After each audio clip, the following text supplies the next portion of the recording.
في بعض الصحابة بما ينقص عند أهل الدنيا وإن كان من المفاخر والمآثر عند الله وعند رسوله وعند المؤمنين كتعريف أبي هريرة رضي الله عنه بأنه نشأ يتيما وأنه كان فقيرا بلزم النبي صلى الله عليه وسلم على ملء بطنه وأنه بفقره أصبح من أهل الصوفة حتى صار عريفا لأهلها.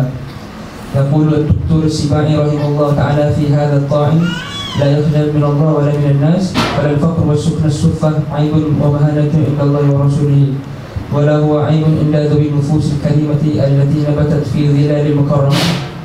وأما صحبته للنبي صلى الله عليه وسلم على ملء بأسه فهي صحبة الخدمة وطلب العلم، كما في صحيح مسلم أنه قال: كنت رجلا مسكينا أخدم رسول الله صلى الله عليه وسلم على ملء بطني، أي مقتنعا بقوتي فلا أغيب عنه ولا أطلب مالا أكثر من هذا الغذاء الضروري، وليس هو من الخدمة لأجر، ولو فرضنا أنه صاحب النبي صلى الله عليه وسلم وخدمه مقابل الأجر لم يضره ذلك، بدليل إقرار النبي صلى الله عليه وسلم على ذلك، ولو كان مكروها أو محظورا لما رضي به النبي صلى الله عليه وسلم. وقد أجمعت الأمة على أن وقف الأوقاف لطلاب العلم بأي نوع منه مشروع لكي يكفوا مشغلة كسب العيش.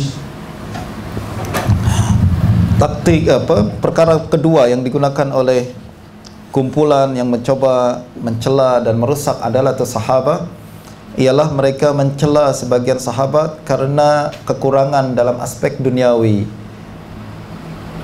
Padahal itu bukan sebuah kekurangan, melainkan sebuah kemuliaan kepada mereka. Sekali lagi, mereka ambil perkara tertentu, keluarkan mereka perkara itu dari out of context, lalu mereka gunakan itu untuk sebagai alasan mereka menolak adalah sahabat. Yang perkara yang paling sering mereka sebutkan adalah berkenaan dengan Sayyidina Abu Hurairah. Abu Hurairah diriwayatkan berkata dalam Sahih Muslim, "Kuntu rajulan miskinan akhdumu Rasulullah sallallahu alaihi wasallam ala mil'i batni." Saya dulu orang miskin. Saya berkhidmat kepada Nabi sallallahu alaihi wasallam ala mil'i batni. Apa makna ala mil'i batni? Sebagian orang katakan untuk memenuhi perut saya. Ini yang kumpulan-kumpulan nak mencela adalah sahabat. Mereka katakan, tengok Abu Hurairah, dia belajar hadis sebenarnya cuma untuk makan saja.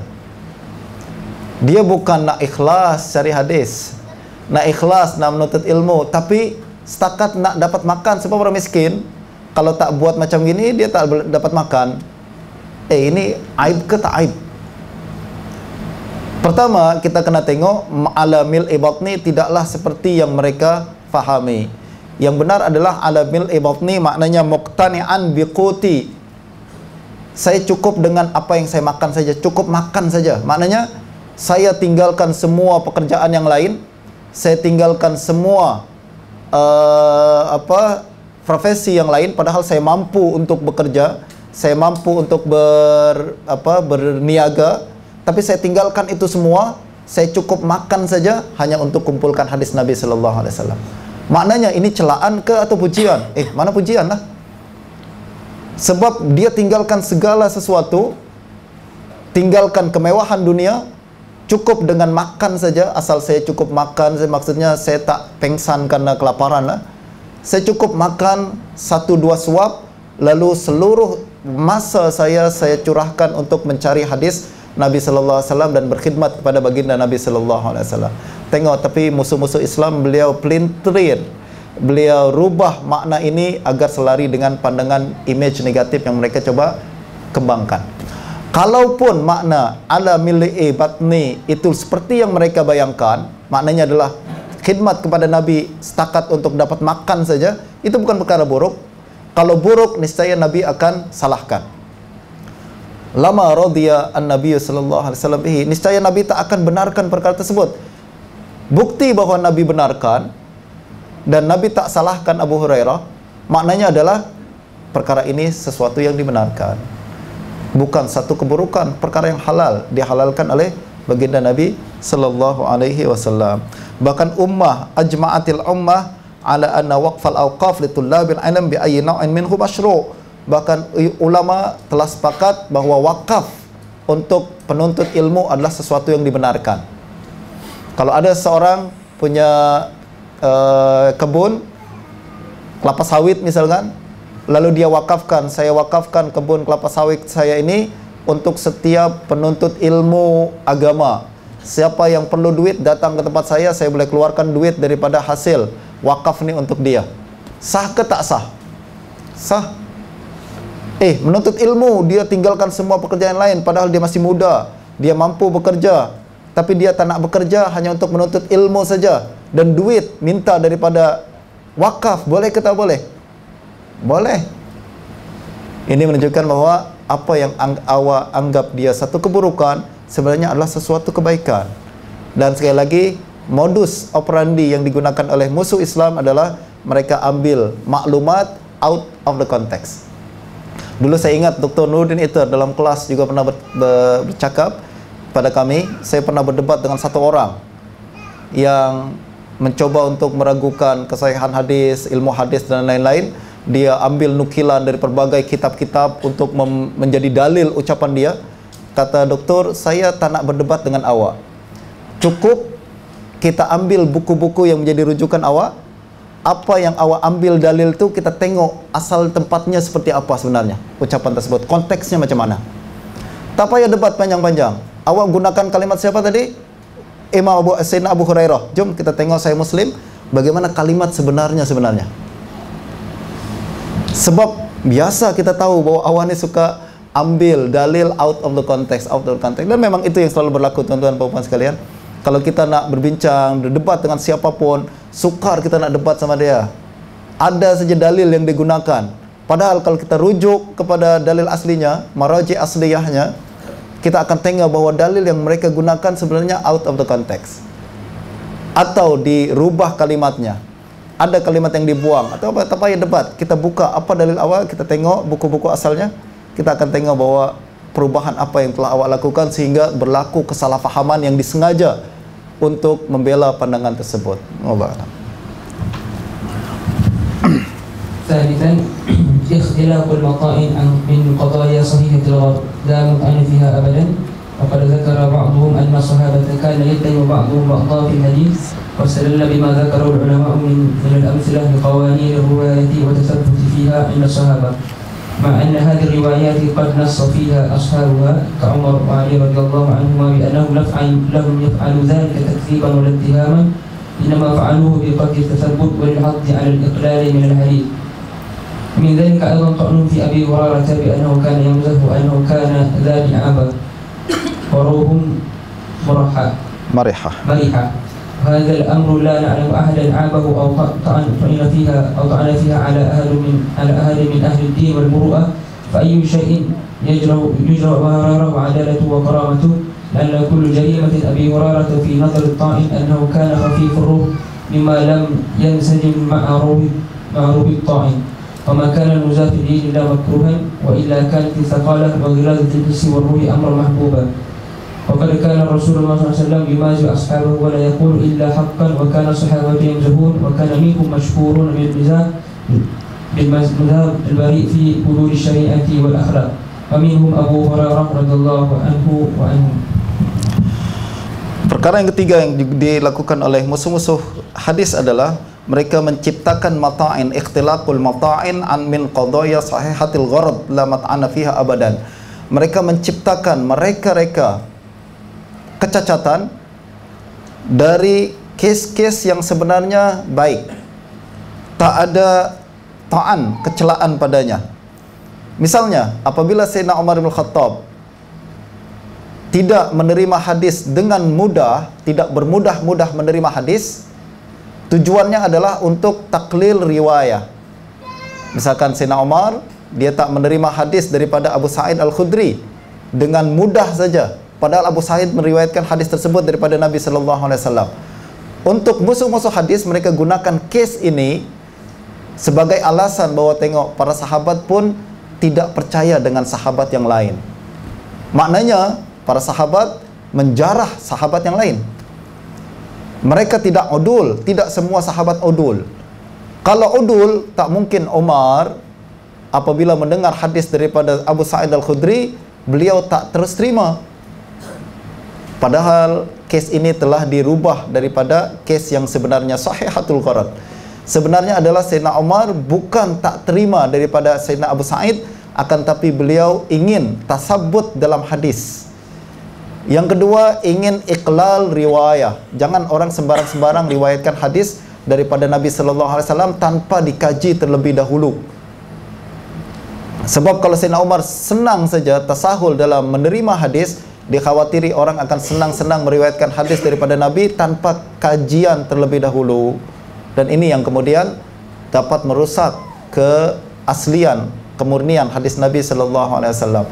Bukan bermakna Sayyidina Umar nak menjarah Sayyidina Abu Sa'id, akan tapi nak tanamkan, nak mentarbiah para sahabat yang lain supaya mereka berhati-hati, bukan menolak tapi berhati-hati nak meriwayatkan hadis, dan jangan bersenang-senang, bermudah-mudah meriwayatkan hadis dari Nabi sallallahu alaihi wasallam tanpa dikaji terlebih dahulu. Ini yang berikutnya adalah mereka mencela, wa min dzalika aidan ta'nuhum fi Abi Hurairah annahu kana yamzah. Ada lagi mengatakan Abu Hurairah tidak adil sebab dia suka bergurau. Hei, bila masa gurauan boleh merusak adalah seseorang? Wa hadzal amr la na'lamu ahadan 'abahu aw ta'ana fihi ala ahadin min ahli ad-din wal muru'ah. Tak ada satu orang pun yang mencela ahli agama karena dia sering bergurau. Bergurau ini tuan-tuan ada batasannya, ada hadnya. Selagi mana ada hadnya, maka dia dibenarkan. Tapi kalau gurauan keluar daripada hadnya, dan gurauan yang keluar daripada had adalah apabila bergurau dengan pendustaan. Berdusta dalam gurauan, itu pun dah keluar daripada had. Atau bergurau untuk perkara yang tak boleh diguraukan. Berkenaan dengan akidah, berkenaan dengan hukum agama, dia jadikan gurauan sehingga orang tertawa, dia rubah akidah tersebut. Misalkan ada seorang yang bergurau dengan azab kubur, dia buat cerita-cerita lucu untuk berkenaan dengan azab kubur, ini tak boleh diguraukan. Atau bergurau dengan ayat Al-Quran, abillahi wa ayatihi kuntum tastahzi'un, tak boleh kita bergurau dengan ayat-ayat suci Al-Quran. Tapi selagi mana tidak keluar daripada had yang telah ditetapkan, maka gurau adalah sesuatu yang dibenarkan dalam agama dan tidak dianggap sebagai satu ta'an. Saya telah kumpulkan berapa orang ulama terdahulu yang suka bergurau, antara lain Muhammad bin Sirin. Mazhab Muhammad bin Sirin yang suka bergurau berbeza dengan rekan beliau di Basrah, yaitu Hasan al-Basri. Hasan al-Basri selalu nampak sedih saja, tapi Muhammad bin Sirin selalu nampak ceria. Beliau zu du'abah, suka bergurau. Juga Imam Abul Hasan al-Ash'ari suka bergurau. Tapi sekali lagi gurauan tersebut adalah gurauan yang berada dalam kalangan dalam had yang telah ditetapkan. Dan bukanlah agama ini kita mesti masam selalu kan, kasar selalu, kemudian nampak stern selalu, nampak kasar, tak boleh bergurau sama sekali. Tak, itu adalah kepribadian seseorang, bukan bagian daripada agama. Kepribadian seseorang berbeza-beza. Ada orang suka gurau, ada yang suka tafakur, suka diam saja. Itu adalah bagian daripada karakteristik seseorang, dan kita tak boleh katakan inilah ulama ini ilmunya lebih tinggi daripada ulama itu. Kenapa? Sebab ulama ini tak suka bergurau, yang ini suka bergurau. Tak ada kena-mengena. Ini adalah karakter masing-masing.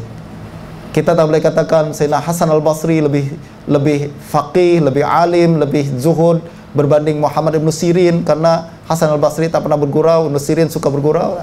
Masing-masing ada pembawaannya sendiri. Selagi mana dia tidak keluar daripada hukum agama, maka dia dibenarkan. Allah.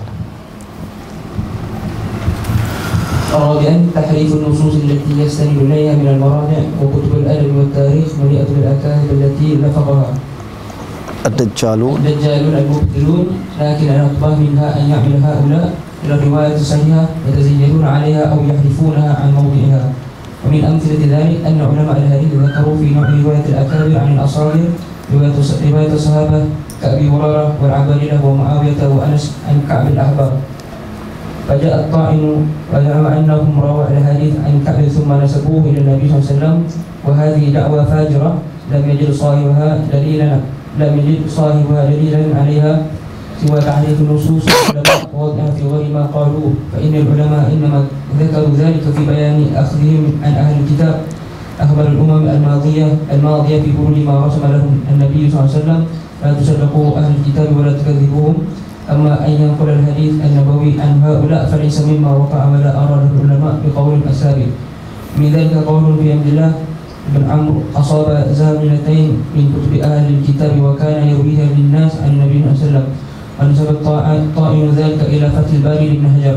وفي هذا النقل خيانة كثيرة جدا، وقد دس الطائن في رواية كلمة ليس فيها وهي عن النبي صلى الله عليه وسلم فزادها كذبا، ونسبها لابن حجر بهتانا وزورا ليوقع القارئ في الشك في أحاديث صحابة رسول الله صلى الله عليه وسلم، مع أن الحافظ ابن حجر لم يقل ذلك، بل لا يقوله مسلم يعرف ما كان عليه هذا الجيل الفاز في التاريخ الإنسانية من سلوك اللهجة واستقامة الدين ووقوف عند حدود الله فيما أمر ونهى. ومن أمثل ذلك رد عمر رضي الله عنه حديث فاطمة بنت قيس وقوله: لا ندري حفظت أو نسيت، فقد زاد بعض الكاتبين عليه صدقت أو كذبت. ووقع ذلك في مسلم الثبوت من كتب أصول الفقه، وقد نبه الشارح على بطلان هذه الزيادة. وبالرغم من ذلك فقد أصر أحمد أمين تبع الجولجي جولد زيهر اليهودي على إثبات هذه الزيادة، ثم عزاها إلى شرح مسلم الثبوت، بل وإلى صحيح مسلم أيضا. وهذا من الغش والكذب، فإن من واجبه وهو عالم أن يتحلى بصفة العلماء وهي الأمانة في النقل، ولكنه لم يفعل ذلك، فلا هو رجع إلى كتب الحديث التثبت من لفظه، ولا كان أمينا في العزم إلى كتب الحديث وكتب أصول الفقه، بل أحال الناصر المكذوب إلى شرح مسلم الثبوت. ولعله كان يظن أن العالم من الغفلة بحيث يصدقون دعواه وجود هذا النص في حديث المصدرين. Perkara yang ketiga yang dilakukan oleh musuh-musuh hadis adalah mereka mentahrif nusus. Tahrif nusus adalah dia rubah kalimat yang asalnya tidak selari dengan pandangan mereka, tetapi dirubah agar selari dengan